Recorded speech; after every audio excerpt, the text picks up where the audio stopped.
আওয়ামী লীগের স্বাভাবিক অবস্থায় ফিরতে এই 5 থেকে 6 বছর লাগবে। তাকে নিষিদ্ধ করেন আর কবরের 70 হাত নিচে পুঁতায় রাখেন, সে 5-6 বছরের মধ্যে এখান থেকে আবার জীবিত হবে। অন্যান্য দল জীবিত হতে যত সময় লাগে তার চেয়ে সে দ্রুত জীবিত হবে।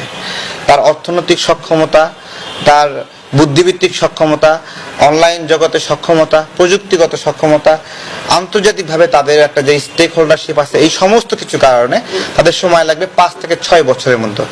তাদেরকে এই যে নিষিদ্ধ করলেন, এই নিষিদ্ধ করার ফলে তারা যখন রিস্টোর করবে ওই দিন তারা রক্তের হোলি খেলা খেলবে। ঠিক আছে, আমরা এটাই বলছিলাম যে এই প্রক্রিয়াটা সঠিক হচ্ছে না। এই প্রক্রিয়াটা সঠিক হচ্ছে না কেন? কারণ আওয়ামী লীগকে যদি আওয়ামী লীগ হিসেবে রাখতেন অন্তত 5টা বছর ওরা চুপ করে থাকতো।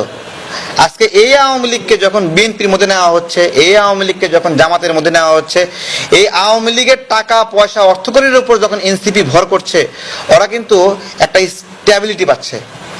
ওরা কিন্তু আওয়ামী লীগ হিসেবে থাকলে স্ট্যাবিলিটি পাইতো না। তো যে আওয়ামী লীগ যে শেখ হাসিনাকে ভালোবাসে, শেখ মুজিবকে ভালোবাসে, যে কমফোর্ট ফিল করে জয় বাংলা বলতে, ও পিঠ বাঁচানোর জন্য সাময়িক এনসিপি করতে পারে।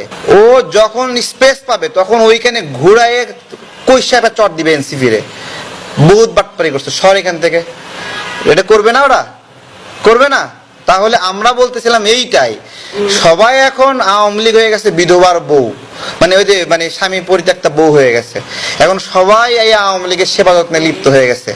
ঠিক আছে, সবাই সেবা যত্ন করতেছে, কেউ আওয়ামী লীগকে মানে হলো বিভিন্ন। আমরা আসলে এই বিষয়গুলো নিয়ে এখন কি করবেন, এক দল টানতেছে, আরেক দল না টানলে আবার হেরা পিছায় পড়ে, তাই না?